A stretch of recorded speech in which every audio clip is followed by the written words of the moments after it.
O último convite, capítulo 4. Anjos sem asas. A vida é comunicação. As células se intercomunicam por sinais químicos e elétricos. As plantas se falam por meio de substâncias químicas que exalam no ar.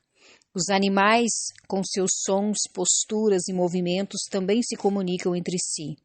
Nós, seres humanos, precisamos falar, ouvir e conversar.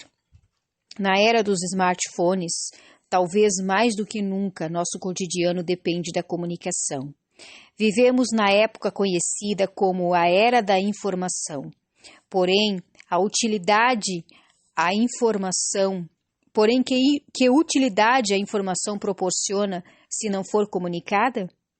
E o que dizer sobre a tarefa de encontrar a informação certa em meio a tantas mentiras e fake news?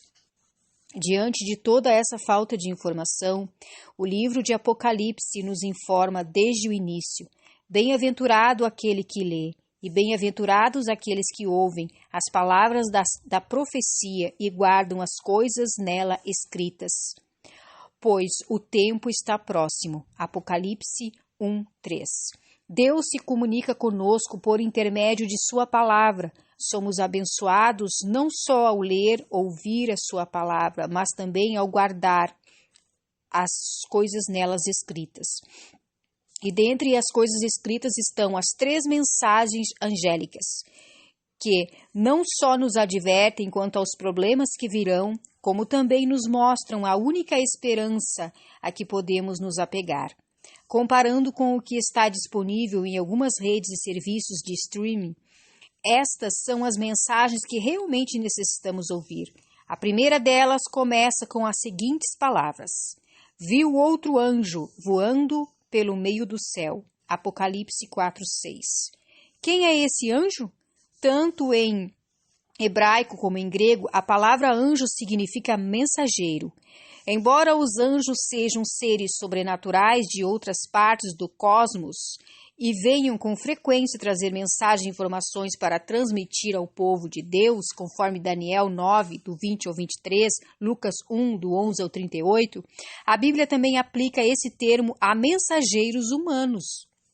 É possível que o caso mais óbvio seja o de João Batista, em Mateus 11, 9 e 10.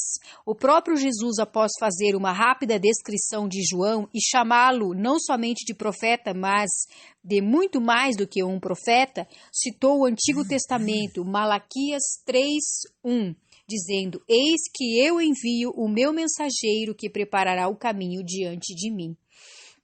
Jesus aplica este texto a João, embora a palavra hebraica para mensageiro aqui seja a mesma usada em todo o Antigo Testamento para anjo. Quando fazendo referência a esses seres sobrenaturais que na maioria de suas aparições trazem mensagens do céu para a terra. Em outras palavras, tanto seres humanos como anjos são mensageiros de Deus. No caso do primeiro anjo, dada a natureza simbólica do livro do Apocalipse e o contexto que se segue de pregação ao mundo, o anjo é uma referência clara a mensageiros humanos, mas que possui uma mensagem do céu. Ao longo de toda a Bíblia, podemos ver Deus usando pessoas para testemunhar ao mundo a seu respeito. A grande comissão, Jesus disse: portanto, vão e façam discípulos de todas as nações, batizando-as em nome do Pai, do Filho e do Espírito Santo, ensinando-as a guardar todas as coisas que tenho ordenado a vocês, e eis que estou convosco todos os dias até o fim dos tempos. Mateus 28, 19 e 20. Ele direcionou essas palavras não a anjos, mas a seus discípulos, seus seguidores, são seres humanos que têm anunciado as boas notícias da salvação. Da mesma forma, são pessoas que vão anunciar as 3 mensagens angélicas, as quais consistem em uma espécie de grande comissão contextualizada para os últimos dias. Além disso, o texto diz que João viu o outro anjo, subentendendo que vieram anjos anteriores. O livro de Apocalipse abrange a história da igreja desde a primeira vinda de Jesus até a segunda. Ao longo desse tempo, por mais que muitos mensageiros angélicos tenham feito aparições na história cristã, Atos 12:7, a disseminação do evangelho ao redor do mundo tem se realizado quase que exclusivamente por agentes e mensageiros humanos. O que então esses anjos mensageiros humanos, com uma mensagem do céu, têm a dizer que é tão importante e que pode nos dar esperança, apesar de vivermos neste mundo cada vez mais catastrófico? Boas notícias. Vi o anjo voando pelo meio do céu, tendo um evangelho eterno para pregar aos que habitam na terra, a cada nação, tribo, língua e povo. Apocalipse 14:6. Sabemos que o evangelho é boa notícia, mas o que especificamente a Bíblia quer dizer com esse termo? Um grande exemplo pode ser encontrado em Mateus 11:5. João Batista, o profeta que ajudou e anunciou a vinda de Jesus, havia sido encarcerado e ao que tudo indicava, não sairia de lá vivo, conforme Mateus 14:10.